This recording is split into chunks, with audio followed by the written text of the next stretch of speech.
What was the trauma that caused you to write the book? Well, there were several traumas. First, it started when I was 12. Yeah. When I was 12, I was molested. Mm, When I was 14, I was sexually harassed. Between the mm, age of 16 and 17, I was severely bullied in school. Between the age of 19 and 25, I was sexually assaulted multiple times. At the age of 22, I was raped. gosh. And as if that wasn't enough, Yeah. when I went to seek help from a psychologist, he dismissed me after the first session saying, I believe you already worked through it all. What am I supposed to do? Wow. Yeah. And then Mm, I hit rock bottom. But the beautiful thing with rock bottom is the only way is up. mm, And I had to find my own way of healing. And I did. Of course, as I was on my healing journey, I did not realize I was on my healing journey. yeah. I realized that looking back. And as I look back, I realized how much I've learned about what trauma really is, what we have to do in order to heal. And I felt such a passion to share this with the world Mm. because it's not rocket science. If I can do it, so can you. And I just wanted to write a book for trauma survivors written by a former trauma survivor, not by some PhD or therapist or counselor. No, someone who actually lived it. And so in the book, I share my story. And I also pick trauma apart. I demystify it because trauma healing seems so intimidating because we don't know what it is, Mm. right? But if you understand how you react with trauma and see the little bits and pieces, you can actually release it very easily. And so So I what add was room for trauma? notes. Sorry to interrupt. What was trauma No for you worries. then? Like how did trauma show up for you in the voices in your head and the physical symptoms that you had? Well, for me, it was mostly that I sabotaged each and every relationship I ever had. Yeah. So I always, yeah, I did the classic things. Like at first it was great, and then I completely flipped the switch. So if you've ever seen the movie How to Lose a Guy in 10 Days, I have. that was me. Hmm. Classic. So yeah, and it was actually the last boyfriend before I met my husband who opened my eyes to that. Mm-hmm. Because when he broke up with me, he said, well, I've just been married to a woman who had mental issues and I don't want to be dating one. He didn't say that mean. He stated a fact. And I was so grateful for that because for the first time, I looked at myself and looked at all the relationships and I started to see the pattern. And so as I started to see the pattern, I decided that I do not want to have another relationship until I am the woman I would like to be in a relationship. Mm. And I must have done something right because 3 months later, I met my husband. Wow, 10 years later, and I'm still single, and I made that same declaration. Oh my God, the things that we do. So, do you remember? Because I really like to kind of delve into the thoughts, like the thoughts that people have and the feelings, because that's where I feel like the differentiation is for each person. We all have our different thoughts, but then it all comes out in the same area where people say it's either imposter syndrome or they self-sabotage. It's like, yes, but self-sabotage is a very generalized term and imposter syndrome is a very generalized term. But what did that mean for you in terms of what thoughts did you have about yourself that that created that self-sabotage? Do you remember specifically? Well, specifically, I have to dig a little deeper because no one ever asked me that. But yeah, it was definitely self-sabotage and feeling like an imposter. And for one thing, I always felt like a failure. Mm-hmm. Like no matter what I tried, no matter what area of my life, I failed. Almost to the point where I felt cursed. Mm-hmm. Like, why does everything is in such close reach? And then I can almost get to the goal, to the point, and everything falls apart. Mm-hmm. So I always punished myself, believing that I wasn't good enough. And like this internal dialogue was, you're not good enough, you're not pretty enough, no one loves you, no one wants you. That kind of spiraling thought, because every relationship went great for 2 weeks, and then 2 weeks later it was through. And all I wanted was someone to love me. Yeah. But now I see I had to love myself first, because how can I allow someone else to love me if I can't love myself? That means I'm not worthy of their love. And so I sabotage the relationship because I'm not worthy of it. And then I'm also, and correct me if I'm wrong, but I'm assuming that through what you went through, there was a belief in there that says I'm unlovable. I'm not lovable. So then you had to go Yes. through that process of healing that I'm not lovable voice as well. Yes, I had to. And for me, it was a very profound realization, because after I was raped, I gained weight to protect myself. I wanted to make myself invisible. I wanted to make myself as ugly as possible. Yeah. And I never liked how much weight I gained. So, of course, who would?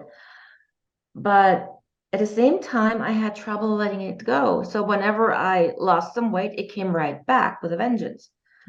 And it wasn't until one day when I looked in the mirror and realized that I was terrified of being thin, because everything that happened to me happened when I was thin. When guys noticed me. And so, but they stopped doing that as I gained weight. And so that's when I understood I had to heal what's in here first before I can lose weight. And now this is just laziness. So then but let's yeah. talk about that, because I actually understand that. But I went the other way, and I went too thin, and I stopped wearing nice clothes, and I stopped taking care of myself. So I stopped like little things, like I stopped washing my hair. But then back then I was in I still am, but I was on this health journey where I wanted to strip my hair of all the shampoos and conditioners. But the shampoos and conditioners is exactly what gave it the curl and the bounce and the volume, and it added to how attractive I was. So I went, well, I'm going to stop using shampoo and conditioner, and I'm going to use this instead, and I'm going to strip my hair. But then that turned it straight. And it's little things like that you don't, looking back, I'm looking at it going, oh, so I stopped doing that because I wanted to kind of somehow make myself less attractive to men. Because just walking out and having them ogle at me, or being attracted to them and then getting into a relationship with them, all of a sudden then I would self-sabotage similar to you. And I had all these thoughts of I'm not good enough, and I'm not worthy, and I'm not lovable. But also more recently, within the last 24, 48 hours, I've just discovered this disapproval, like really deep disapproval of myself. And I'm having to go through this. I approve of, in this moment right now, I approve of this action that I'm taking, because the disapproval then follows with punishment, and the constant punishment, like constantly punishing myself. And so instead of putting on weight, I starved myself. And I'm still because I'm right in the middle of an eating disorder, from that disapproval and punishment, that I'm starving myself. And so it's hard. And I really want to dive so deep into how did you turn that around? How did you go from the punishment and the unlovable and the unworthy? And how did you turn it around? What thoughts did you have, or what actions did you take to all of a sudden start shifting yourself to believing that you were lovable, to believing that you were worthy? Well, I think my husband had a lot to do with that, because he did love me no matter what. It didn't matter to him if I gained some weight or lost it. He didn't love me for my body. He loved me for who I was. And even when in the first few years we were married, I still had issues with intimacy. So sometimes when he touched me, I was so severely triggered. I was like, I can't, don't, hands off. And even though he didn't know what happened to me, because I never told him that until years later, he respected that. And so this helped me to feel safe and in control. And this helped me to get my natural sense of control back, because this is the first thing we lose when we're being traumatized, especially sexually. It happened out of our control, against our will. And so we don't feel safe in our body, in our home anymore. Our home is unsafe.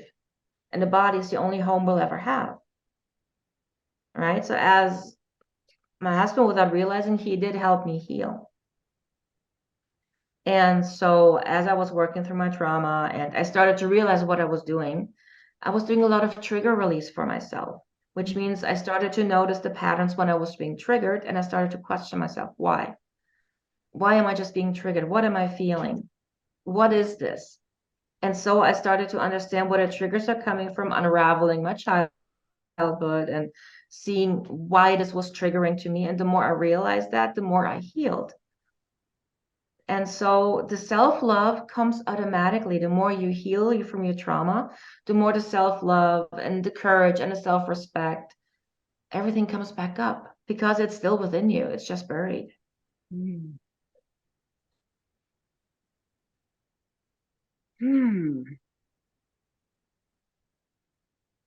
So I know you had your husband, but I'm just wondering for people like me who don't have a partner, who don't have that person, who is able to just love you for exactly who you are. What about for the people that don't have that? What if you didn't have that level of support? What do you think you might have done differently, or how would you have anchored that in if you didn't have someone outside of you validating that inside of you? Do you have any thoughts about that? Mm-hmm. Well, at some point, we get to the stage where we say, okay, this is enough, something has to change. Mm-hmm. When the pain is getting too great or just getting in the way of us living our life, there's always the point where you are ready to heal your trauma. When you say, I've had enough, something's got to give. Mm. And then you start the healing process. This is like, in a way, you're opening the door to whatever you had suppressed. And you say, you have to leave. You have to go. I don't want you anymore. And that starts the healing process. Now, how that goes is different for everybody. Trauma healing is no one size fits all. That's why there are so many amazing modalities out there. But once you are open to healing, the solution will present itself. It's like, for example, my clients, they find me out of the blue. They come to my website and say, this is where I need to be, because they were ready for healing. And that's usually how it happens. It's just like when you want to study Reiki, for example, Reiki finds you. You don't find Reiki, it finds you. Mm. It's the same way. You're ready for healing, the healer comes. So you will be automatically guided to who can help you. And you will know that it's the right person. Now, if you don't feel guided to anyone or don't come across anything, then you might be meant to heal on your own, which is you will receive the tools. You will know what to do. You will start questioning how you feel. You will start to look at yourself, like take a step back and look at yourself as a person and observe like how you feel. You start to, yeah, kind of wondering, why do I feel the way I do? What's the reason? Why can't I be happy? And then you start to release. As you question, you open a door for the pain to leave. It may take a little longer than if you were seeking out a professional who you resonate with and who can really help you, but the journey is the same. You will heal when you're ready.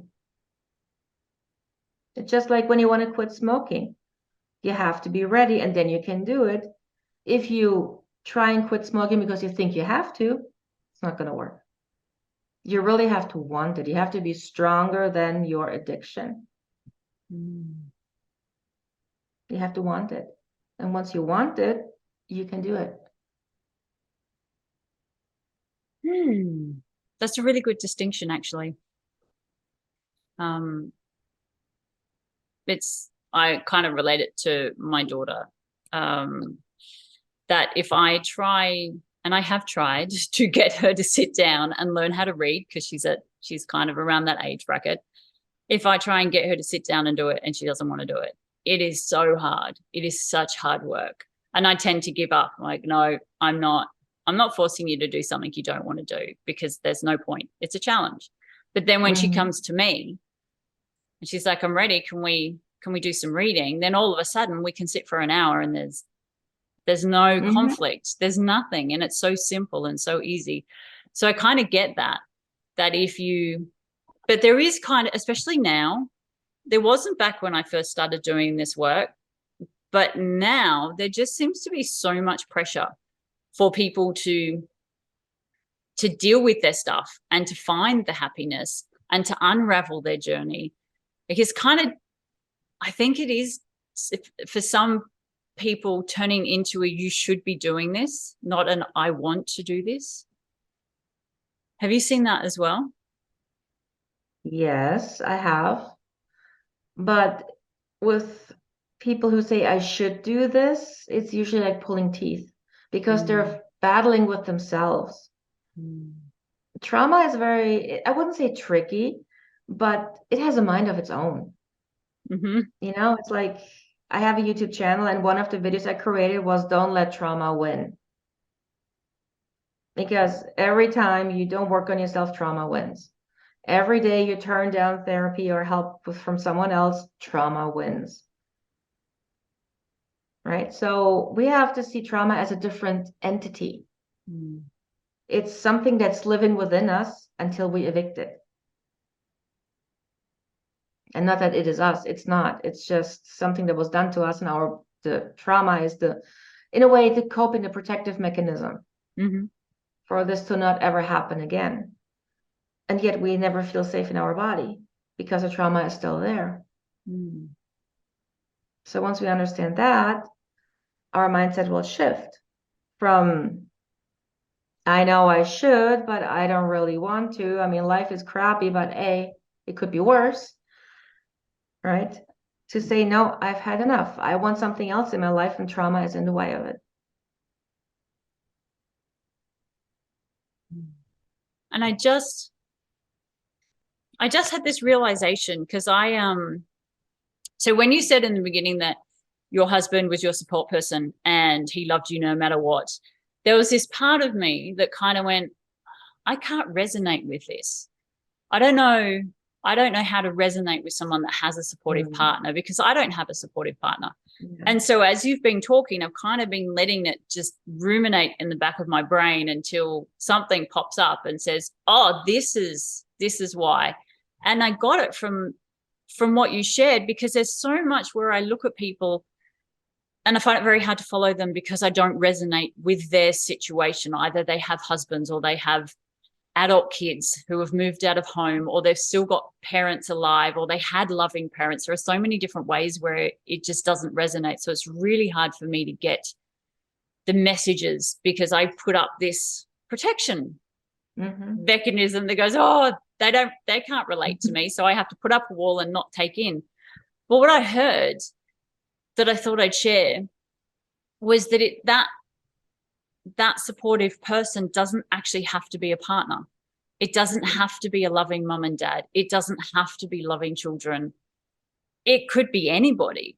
It could be a Mm-hmm. friend, or it could be a therapist, or it could even be going to the shops and going to a shop assistant that's just happy that you feel safe with, because they're always kind and they're always loving towards you and they're always generous with having a chat while you're doing the shopping. Like, it can be the smallest places where you Mm-hmm. can find those moments of safety that you might not have all the time because they're not a family member or a partner. And I hadn't thought about it that way. I hadn't thought about, well, how can I find those moments of safety, even if it's with lots of different people?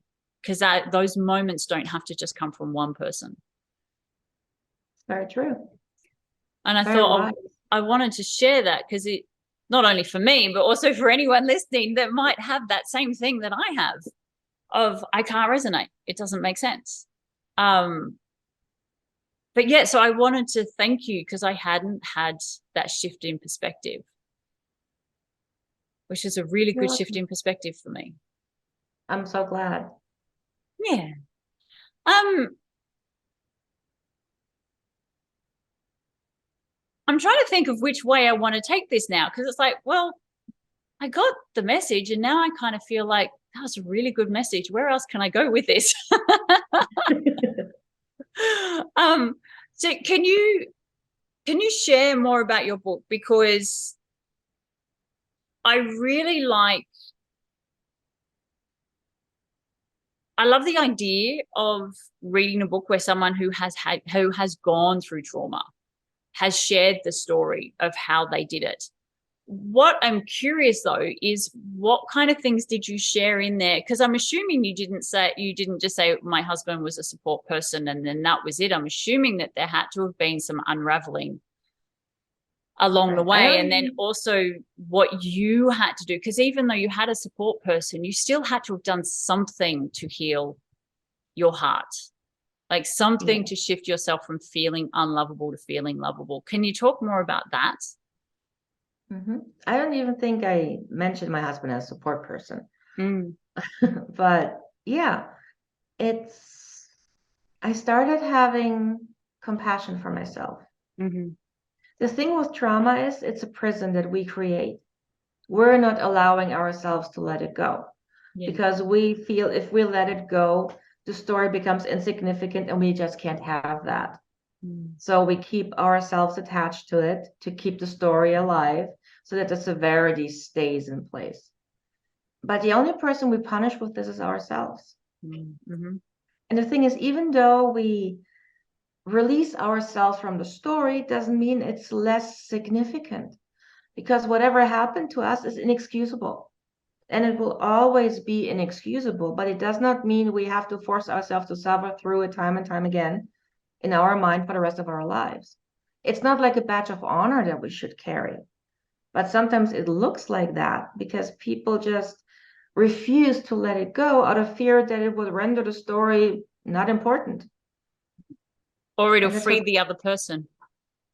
Exactly. It means the other person is, they get off scot-free because all of a sudden I don't hate them anymore, or I'm not punishing them anymore. Right, but who are you really punishing? Yeah. Yourself. Yeah. And you're the one person who does not deserve to be punished at all. You've been punished enough by the hands of someone else. So why would you continue punishing yourself? I read a meme once on Facebook that said, being angry is drinking poison and hoping the other person will die. Yeah. And that really deeply resonated with me. Yeah. Because it's true. So something was done to us, but it doesn't mean that we have to suffer for the rest of our lives. You have every right to let it go. I talk a lot about forgiveness in my book. Now, to make things clear, I never forgave my attackers, ever in my life. But forgiveness to me means I allow myself to release myself from the story. So that basically the story and my abusers have absolutely no room, no space in my life. So the story is still there. The story will always be there. Yeah. But it has no control over me. I live my life and I thrive and I love every moment of it because of it, because I pushed through, because of what happened, I came to this place where I am now.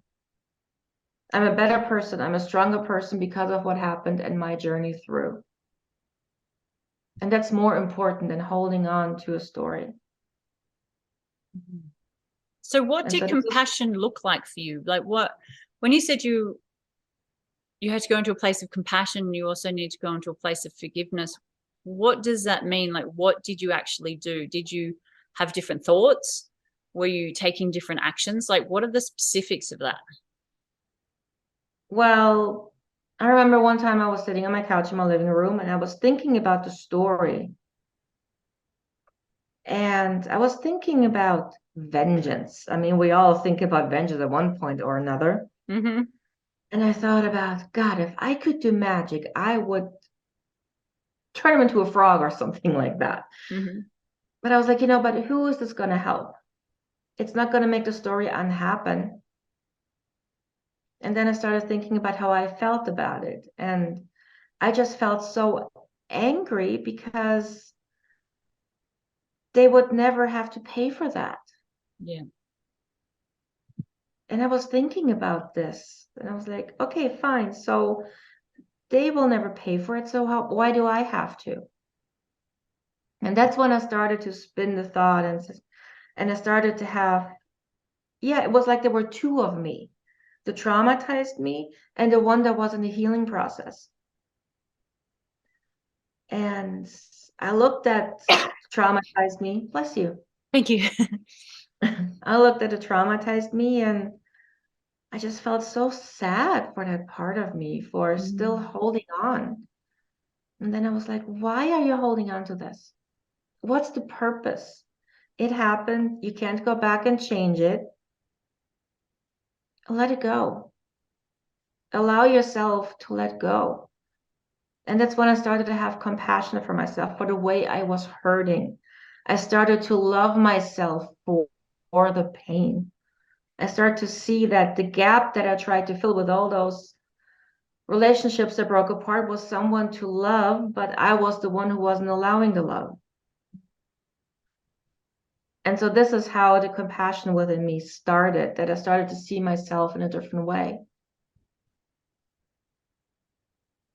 So was the compassion, did that come in the form of thoughts? Were you thinking new thoughts about yourself? Yeah. I'm a person I think the whole day. I can spin a thought into oblivion. So my mind is always busy. Mm-hmm. So yes, I always like to unravel things. And so I wanted to unravel my my thought process. I wanted to unravel my feelings to really understand them in the tiniest detail. I try to understand. And I think this is part of why I became so passionate about trauma healing, because I really pick trauma apart in the tiniest pieces that it just makes sense. Mm. Now everything makes sense to me with trauma and how it works together, because I worked through it and really was thinking day and night about unraveling all of this. So in a way, I was microanalyzing myself. At least you didn't get paralyzed in the analysis, Mm, which can happen. I know many years yeah. ago when I first started doing this, I went through a paralysis of just that analysis, of just constantly analyzing everything. But then I think because this was 15, 16 years ago, I didn't have a big network of people that were dealing with their stuff back then. So when I started analyzing everything, and I was analyzing all my trauma and analyzing all my shadows and analyzing all my thoughts, there was a lot of resistance to it. It wasn't something that you did back then. And so, yeah, it's been harder to get back into it now after taking because I shut the door and I closed everything off. And now that I'm opening it back up again, it's hard because I'm doing this on the back of getting punished for analyzing my thoughts so much, Mm. and because I'm like, you brain will just keep going, and I will happily analyze everything to the nth degree. But yeah, coming off the back of being punished for doing that for such a long time from a variety of different people when I first started doing this work, it's interesting to hear someone being proud of the fact that they have this ability to analyze their thoughts and to analyze their trauma. So I want to thank you for that, because that has been another gift. I don't have to Well, punish I'm myself glad. for analyzing anymore. No. So what can we talk about the thoughts? Because when people say they unravel their trauma, what did that look like for you? Were you sitting down every day for hours every day and looking at your trauma, or were you looking at it moment to moment? What did that unraveling, like, how did you unravel it? Well, for the most part, I kept myself really busy so that I Mm-hmm. didn't have a chance to think. But then at night, when I was sitting there, and it was when I was feeling really, yeah, miserable. Mm. And I started to going back and, let's say, the rape, for example, playing it back in my mind. And I always question if part of it was my fault. He Mm-hmm. was a friend who I've known for over 6 months. I was dating his best friend. I stayed over because I had too much to drink. I didn't want to drive home in a snowy January night. trusted him, of course. There was never any moment where I felt he was interested in me or anything like that. And next thing I know, he stripped down my sweatpants. Mm. Right? And so I was always wondering, was it my fault? Was it something I did? Because nothing else makes sense to a trauma survivor at first. It has to be something that I did. But I was like, no, baggy t-shirts, sweatpants, no makeup. No, I really don't think I wore anything that would have screamed, come on, take me. Right? And I was thinking and thinking, I was like, well, the only thing that I did wrong was I stayed over. But then I thought it would be better than having an accident in the middle of the night on a Yeah. slippery road. So that was something I really had to unravel and come to terms with, that just because society thinks I shouldn't sleep over doesn't mean it was my fault I did that, because just because I slept over didn't give him any right to touch me. Yeah. So this was, I think, the biggest thing I had to work through and analyze and come to terms. No, there was nothing that I did wrong. Mm. And then I'm And guessing after that that, came from constant conversation, this back and forth conversation inside your yeah, head with this part, this rational, logical, critical thinking part of you and this traumatized part of you. exactly. Yeah. Yes, to come to the point where, no, it wasn't my fault. There was nothing I did wrong. Mm. I did everything right for my own safety. And then the rest was his choice. Yeah. Wow. Yeah. I really appreciate you sharing that. Because it really validates that a lot of this trauma healing, it does come from having these conversations with yourself in your head. Mm-hmm.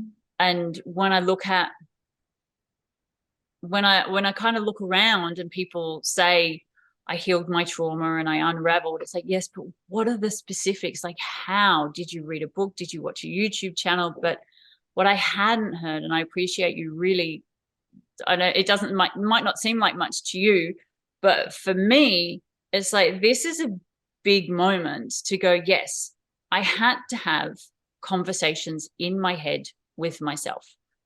It's the Mm-hmm. only way to get yourself off the edge, is to, and I do it a lot when I feel like I'm on the edge, and either I'm going down the path of a panic attack, or I'm triggered in something. I'm talking to myself in my head, but then going back to my generation, your generation upbringing, talking yourself in your head is like a psychotic, schizophrenic, like, it's wrong. You don't talk to yourself in your head. You're mildly insane if you start doing that. So to have Right. someone go, yes, that's what you have to do. You have to talk to yourself. You have to have this rational, critical, logical person inside of you that has not got through that trauma, that purest part of you that is not damaged, because it is in there, to have a Mm-hmm. conversation with that really, really deeply damaged path, and to reparent it, or to, like you said, go through compassion, have compassion for that part, and to have that critical thinking conversation, so that part can understand you did nothing wrong. This wasn't you. You were who you were, and that's okay. And then to remove the punishment and to remove the disapproval. And it's like layer after layer after layer after layer of just Mm-hmm. constant conversations in your head. And now I feel a little less crazy. Exactly. And plus, Wow. who cares what society thinks? I mean, as long as you follow society and try to make other people happy or be someone you think they want you to be, you will never figure out who you are. So Yes. you have to unlink yourself from society and figure out who you are. And trauma healing is part of that.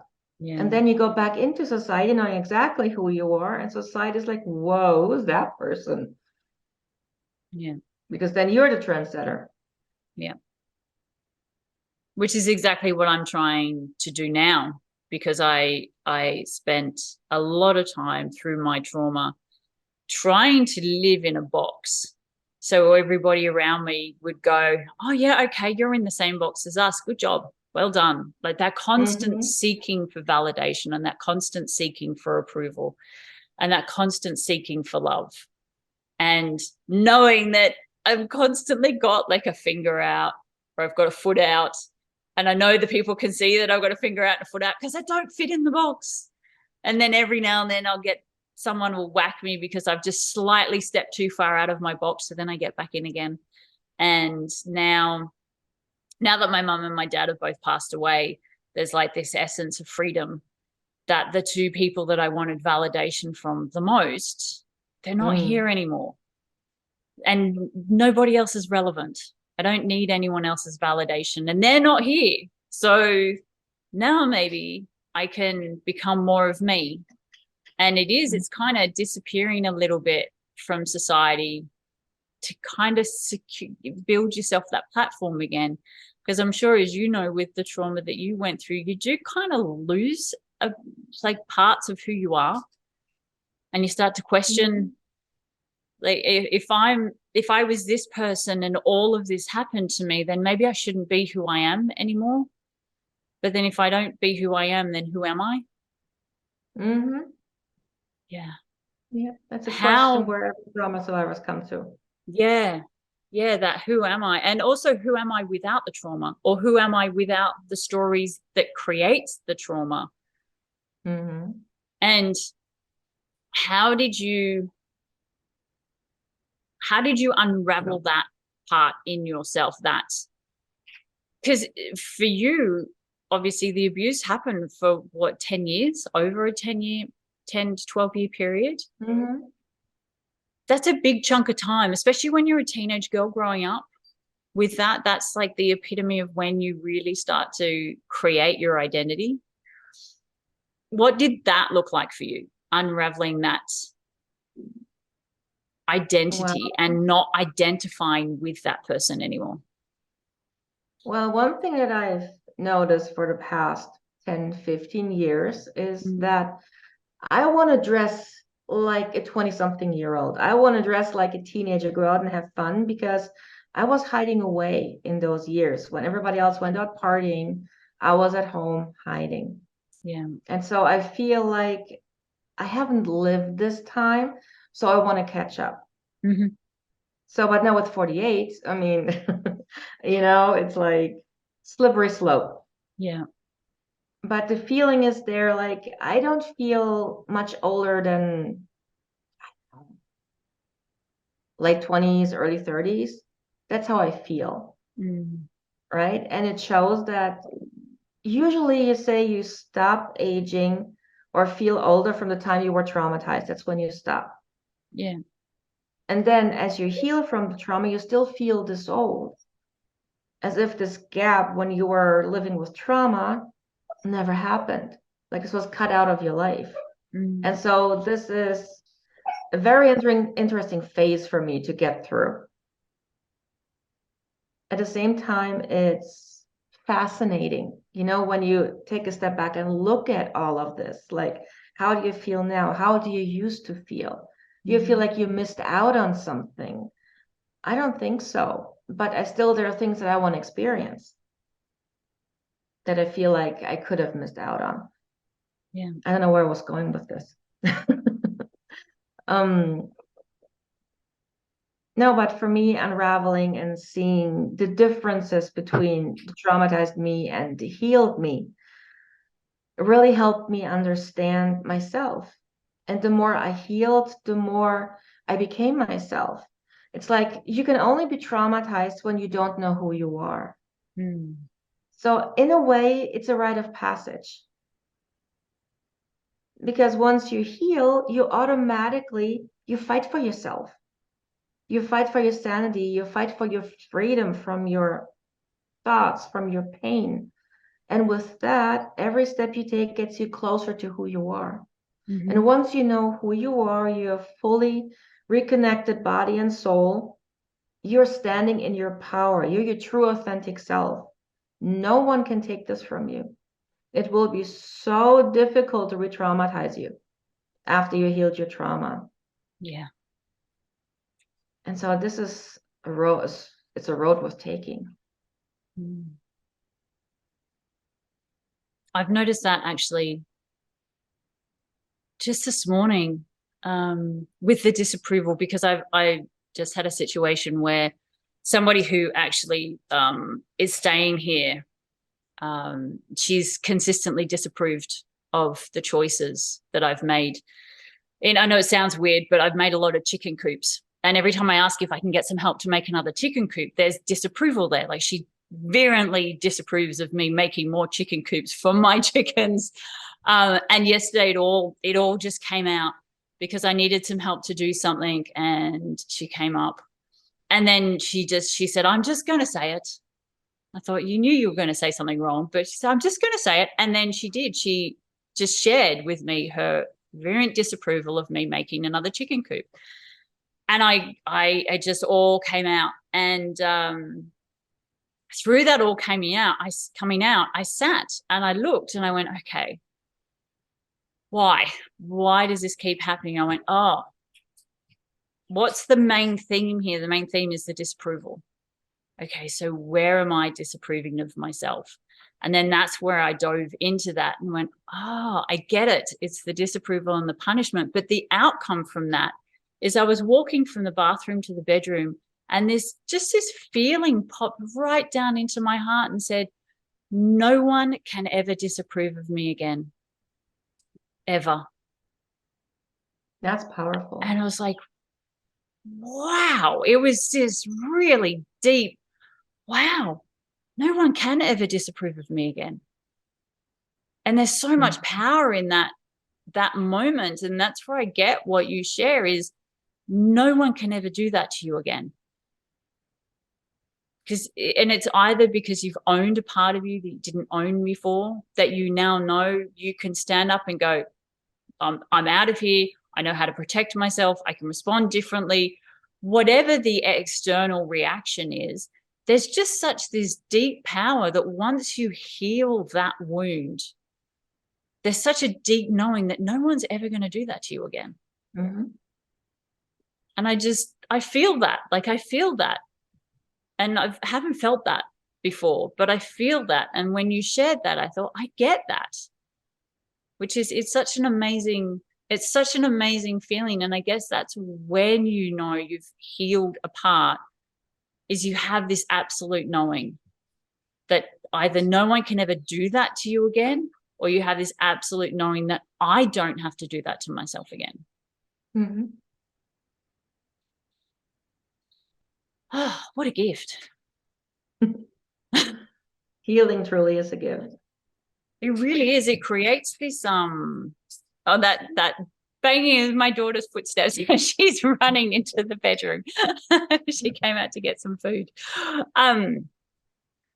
The healing, the moments of healing that you have, and I'm assuming this was the same for you, was that when because you have it in your head and it sits in your head and it permeates and it rolls around and it ruminates, but then when you get it in your heart, it's a completely different experience. Mm-hmm. Completely different. And it's such an amazing feeling to have it go from the knowing in your head to the knowing in your heart. Yeah, it's very true. It's the mind over the heart, ego and heart. Yeah. Yeah. Wow. This has been such a, I don't know, it's been a really big conversation in a short amount of time. There's just so many key moments of validation and understanding. And I really want to thank you for just being willing to share these small moments that might not seem like a big deal to you, but to me, you validated just some really key things that I just wasn't sure about, like the talking in the head and the difference between the knowing in the head and the knowing in the heart. And they seem like such small, irrelevant things, but for me, it's actually been really important. I'm glad. Was there anything else that you that you feel like you want to share? Anything else that you feel like, anything else that's just kind of sitting there where you think, I want to say this, but I don't know when, or I don't know how? Is there anything else that you wanted to add to what you've already said? The only thing that I would love to share is that trauma is not a life sentence. Mm. And we have the power within ourselves to heal. We just have to want it bad enough. We can release ourselves from the prison that we created. But only we can do that. No one else can do that for us. Yeah. So true. And you can't make yourself want it either. Mm-mm. It's You have to be weird. ready for it. Yeah. And that takes as long as it takes. Exactly. And that's also, it is a frustrating part where you want to change, but you can't change, because you're not quite there yet and you don't want it enough. Like, it's just such this fine line of so many things that come into play for that moment where you go, I've had enough and I'm ready. Mm-hmm. But once that moment comes, you're unstoppable. Yes, you're off. It's done. Exactly. And that's so powerful. Yeah, it really is. Awesome. Can you share details? Where can people find you? Sure. You can find me on my website, riseaboveyourstory.com. You can find me on my YouTube channel, Sandra Cooze Unfiltered. Still very small, but growing. My book is on Amazon.